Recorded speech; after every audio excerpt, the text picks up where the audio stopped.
What's up YouTube, Capital G here, letting you guys know what the heck happened at YCS Portland, Oregon that took place over the weekend. As always, I spent a good portion of my weekend reading up on the coverage so that you didn't have to. Now, unfortunately, I couldn't watch any of the coverage because sadly this event was not live streamed, and that was definitely a shame because this was obviously the first YCS event in the TCG for the new format, and I feel like because of that there would have been a lot more eyes on the event because obviously this event has implications when it comes to the regional circuits and other major events that are upcoming like the YCSs in the future, etc, etc. But let me just say at the beginning of this video, YCS Portland did not disappoint. You guys might know some of the major takeaways and storylines of this event if you've been on social media over the past 24 hours.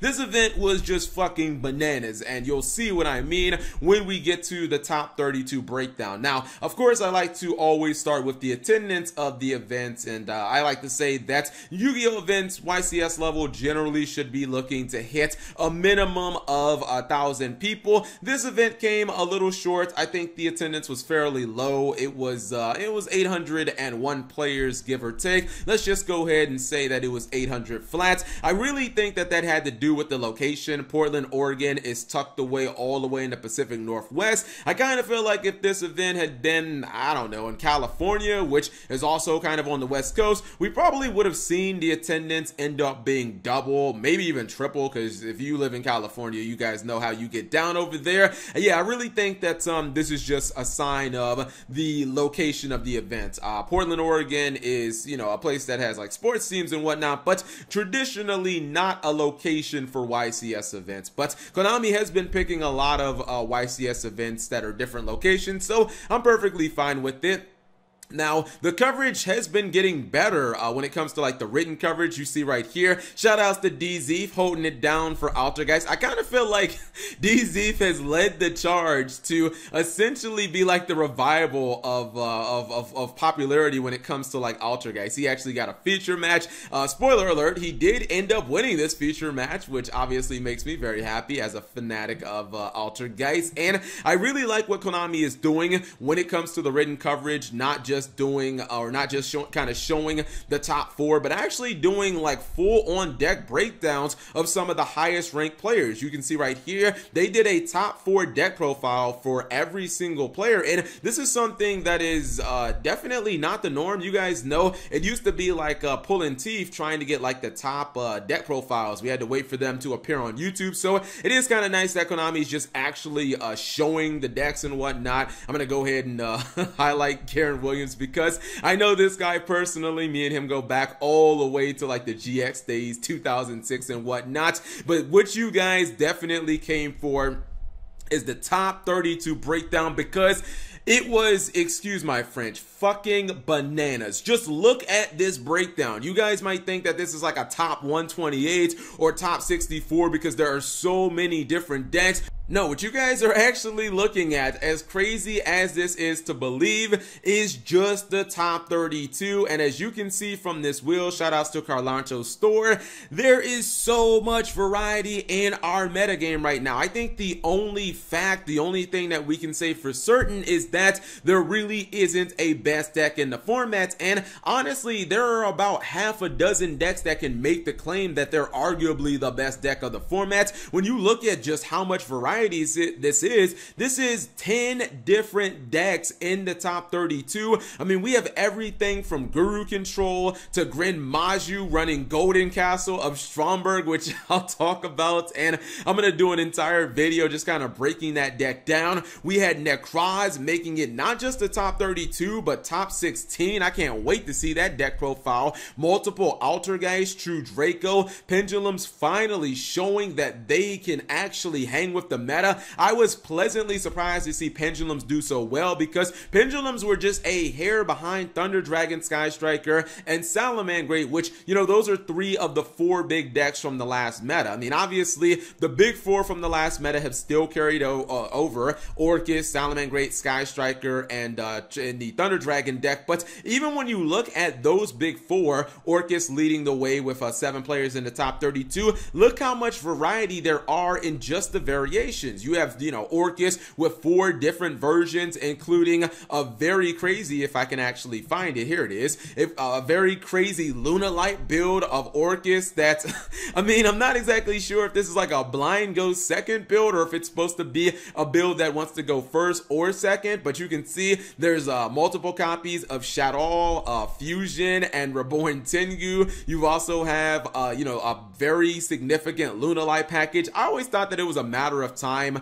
before like the Lunalight cards integrated themselves into an Orcus package or into the meta. They're just so damn strong. I mean, mainly it just has to do with like Kaleido Chick and Tiger. This combination gets you into like Strix, and you can get Zephyros the Elite. You can discard that for a multitude of cards, including, I guess, just your standard like, you know, Nightmare, Mermaid, and go into some combos, bounce this. You get so many monsters. I absolutely love, and I'm just, shout outs to the guy playing this deck. I really love the fact that he played Panther, because this gives him the option, and I really didn't think that a lot of the Lunalight Orcus players would do this, because in the OCG they don't. This gives him the option to obviously summon my favorite card in all of Yu-Gi-Oh, Lunalight Leo Dancer, and that is a win condition on its own. But when you continue on and you look at like the top 32, and you look at just the variants, you see Salamangreat playing obviously like pure Salamangreats, but some of them are running like danger cards, running a danger package, because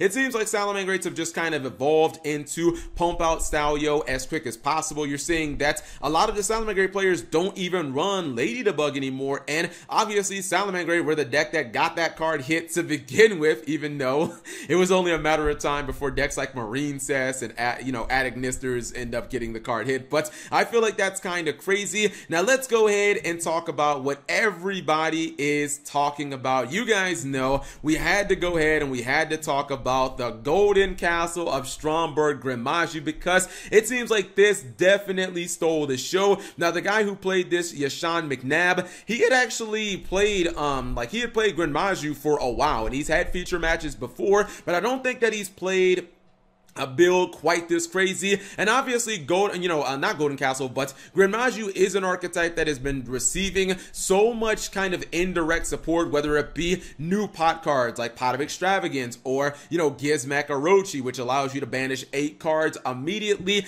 and going second, which he did say that this was a blind second deck. You guys can check out his deck profile on Simo's channel or Team Samurai, MSTTV, Bordeaux, all of them have it. You know, he said that this was a blind go second deck, and one of the things I love about Orochi is the fact that this card can summon itself during your opponent's turn if you're going second. So that's the reason why you see like the you know, cards like the Dino Wrestler, Pegatrops in the main deck, and the Super Polymerizations, because he basically, I guess, just wants his opponent to try to build a board and break it. But I played against this deck because a lot of people on YGO Pro are playing this card for card. If you are not playing a combo deck in which he does not have to break a board, this deck can easily power through like Sky Strikers or Alter Guys, basically the control decks. This deck can easily OTK you, mainly because Golden Castle of Stromberg can summon like either one of these monsters. This guy is an MST when you summon it from the deck. Hextrude is just, I did say that card was like borderline broken when it first got revealed. She is a huge beater. She can attack twice, she can pop any card on your opponent's side of the field, and she can actually make her attack go up. So you have alternate win conditions, so the deck is not completely beholden to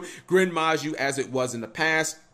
Now you can just kind of rush your opponent down, running the danger cards, which also have spot removal and give you huge potential beaters as well. It is definitely an amazing deck, and kind of feel like this is going to be one of the decks that you need to learn how to play against, because you're going to start seeing it at regionals and at YCSs because the deck was so popular. Now, obviously, because Golden Castle of Stromberg is a card that not a lot of people know about, there is some obvious fallout in the secondary market. I'm kicking myself because I wanted to I was contemplating about a month ago building a fairy tale deck for one of my deck profiles, which we should have one. I think I'm gonna have a deck profile this week, but yeah, I should have got this card when it was $8. Shame on me. Golden Castle of Stromberg sitting at $25, give or take. I mean, I think that if you're running the build of Grimmaju, you're probably gonna be running this card because it does not only stop your opponent from attacking, but it summons these awesome monsters from your deck, and then it does power up your Grimaju by banishing 10 cards during your standby phase, if I'm not mistaken. But I honestly feel like what we learned from this event is that the meta is so diverse, and if you're playing competitive Yu-Gi-Oh right now, you really need to be prepared for combo decks, and you need to be prepared for combo and control decks, excuse me. If you look at just the breakdown, you have combo in here, you have Orcus, you have Pendulum, you have Thunder Dragons, you have decks that are going to summon a lot and make these really big boards, but at the same time, you've got, Sky Striker, you have Guru Control, you have a deck like True Draco and Altergeist. Those are all like super control decks. So I kind of feel like we don't really know what the best deck is, and you kind of need to prepare for everything, because this might be a format where almost any competitive deck that is like competent can actually top. So whatever you guys think, leave it in the comment section below, whether it be the craziness that was decks like Nekroz and, Grin Maju running Golden Castle of Stromberg, making it to the top cuts, whether it be the crazy variety that we saw with 10 different decks in the top 32, or maybe even the variance with there being so many different versions of even the decks that we expected to be there. I feel like we don't know anything about this format, quite frankly, but whatever you guys think, you leave that in the comment section below. Thank you guys for watching. As always, subscribe if you have not already, and turn on the notification bell for daily videos.